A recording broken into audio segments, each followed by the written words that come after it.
राधे राधे, जय श्री कृष्णा, जय घनश्याम। आज हम चर्चा करेंगे शनिदेव महाराज। शनिदेव को ग्रहों का राजा कहा जाता है।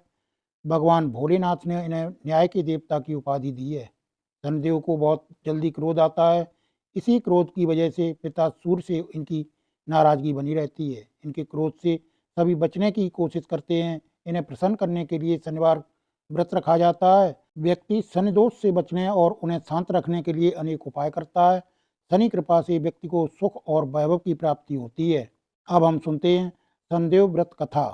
एक बार सभी नवग्रह सूर्य, चंद्र, मंगल, बुध, बृहस्पति, शुक्र, शनि, राहु और केतु में बहस हो गई कि हम सभी में बड़ा कौन है, और आपस में लड़ने लगे।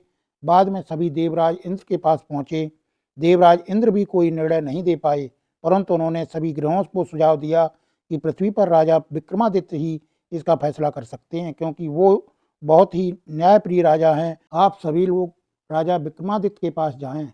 तब सभी ग्रह पृथ्वी पर राजा विक्रमादित्य के पास पहुंच गए और अपने आने का कारण बताया। राजा उनकी समस्या को सुनकर बहुत परेशान हो गए। उनका चिंतित होना लाजमी था, क्योंकि जिसको भी किसी को छोटा बताया तो वही गुस्सा कर जाएगा। राजा ने काफ़ी सोच विचार के बाद उन्हें एक उपाय सूझा। उन्होंने स्वर्ण, रजत, कांस्य, पीतल, सीसा, रांगा, जस्ता, अभ्रक और लौह से 9 सिंहासन का निर्माण करवाया। उन्हें उपर्युक्त क्रम में रख दिया गया और सभी से निवेदन किया कि आसन ग्रहण करें, और मन में विचार किया, जो सबसे अंतिम सिंहासन पर बैठेगा उसी को सबसे बड़ा कहूँगा। सभी ग्रह जल्दी जल्दी अपना आसन लेकर बैठ गए। जब शनिदेव अंदर आए तो अंतिम आसन बचा हुआ था, जिसे देखकर शनिदेव को बहुत क्रोध आया। क्रोध के आवेश में आकर शनिदेव ने सोचा कि राजा ने यह सब जानबूझकर किया है, और कुपित होकर राजा से कहा कि राजा, तू मुझे नहीं जानता। सूर्य एक रास में 1 महीना, चंद्रमा 2.25 महीने 2 दिन, मंगल 1.5 महीना, बृहस्पति 13 महीने, बुध और शुक्र 1-1 महीने विचरण करते हैं, लेकिन मैं 2.5 से 7.5 साल तक रहता हूँ। मैंने बड़े बड़ों का विनाश किया है। श्री राम की 7.5 आने पर उन्हें जंगल जंगल भटकना पड़ा, और रावण की आने पर लंका को बंदरों की सेना से परास्त होना पड़ा। क्रोधित शनिदेव ने राजा से कहा कि अब आपको सावधान रहने की जरूरत है।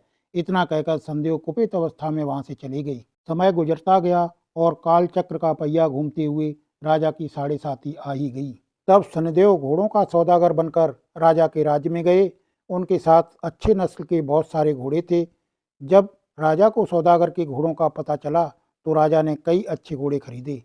इसके अलावा सौदागर ने उपहार स्वरूप एक सर्वोत्तम नस्ल के घोड़े को राजा की सवारी हेतु दिया। राजा विक्रमादित्य जैसे ही उस घोड़े पर बैठे, वह सरपट वन की ओर भागने लगा। जंगल के अंदर पहुंचकर वह गायब हो गया। भूख प्यास की स्थिति में राजा जंगल में भटकते हुए एक नगर की तरफ चले गए। वहां एक सेठ की दुकान पर पहुंचकर उन्होंने जल पिया और बैठ गए। भाग्यवश उस दिन सेठ की खूब आमदनी हुई। सेठ खुश होकर उन्हें अपने साथ घर ले गया। सेठ के घर में खूंटी पर एक हार टंगा था, जिसको खूंटी निगल रही थी। कुछ ही देर में हार पूरी तरह से गायब हो गई। सेठ वापस आया तो हार गायब था। उसे लगा कि इसी व्यक्ति ने इसे चुराया है। सेठ ने उन्हें कोतवाल से पकड़वा दिया और दंड स्वरूप राजा उसे चोर समझकर हाथ पैर कटवा दिया। अपंग अवस्था में उसे नगर के बाहर फेंक दिया गया। तभी वहां से एक तेली निकल रहा था, जिसको उन पर दया आ गई। उसने विक्रमादित्य को अपनी गाड़ी में बिठा लिया। अब विक्रमादित्य तेली के कोलू के बैलों को गाकर आवाज से हाँकता था। कुछ समय पश्चात राजा की शनि दशा समाप्त हो गई। वर्षा काल आने पर वो मल्हार गाने लगा। एक नगर की राजकुमारी ने मन भावनी मल्हार सुनकर मन ही मन प्रण कर लिया कि जो भी इस राग को गा रहा है वो उसी से ब्याह करेगी। उन्होंने दासियों को खोजने के लिए भेजा, परंतु वापस आकर उन सभी ने बताया कि वह एक अपंग आदमी है। राजकुमारी यह जानकर भी नहीं मानी और अगले दिन ही वह अनशन पर बैठ गई। जब लाख समझाने पर राजकुमारी नहीं मानी, तब राजा ने उस तेली को बुलावा भेजा और उससे विवाह की तैयारी करने के लिए कहा गया। विक्रमादित्य से राजकुमारी का विवाह हो गया। एक दिन राजा के स्वप्न में शनिदेव ने आकर कहा कि देखा राजन, तुमने मुझे छोटा बताकर कितना दुख झेला है। राजा ने क्षमा मांगते हुए हाथ जोड़कर कहा कि हे शनिदेव, जैसा दुख मुझे दिया है किसी और को ऐसा दुख मत देना। शनिदेव इस विनती को मान गए और कहा कि मेरे व्रत और कथा से तुम्हारे सारे कष्ट दूर हो जाएंगे। शनिदेव ने राजा को हाथ पैर भी वापस कर दिए। दूसरे दिन जब सुबह राजकुमारी की आंख खुली तो वह आश्चर्यचकित हो गई। राजा ने अब राजकुमारी को बताया कि वह उज्जैन का राजा विक्रमादित्य है। राजकुमारी की खुशी का ठिकाना न रहा। राजा और नगरवासी सभी अत्यंत प्रसन्न हुए। सेठ ने यह सुना तो वह पैरों पर गिरकर क्षमा मांगने लगा। राजा ने कहा कि यह सब शनिदेव के कोप का प्रभाव था, इसमें किसी का कोई दोष नहीं है।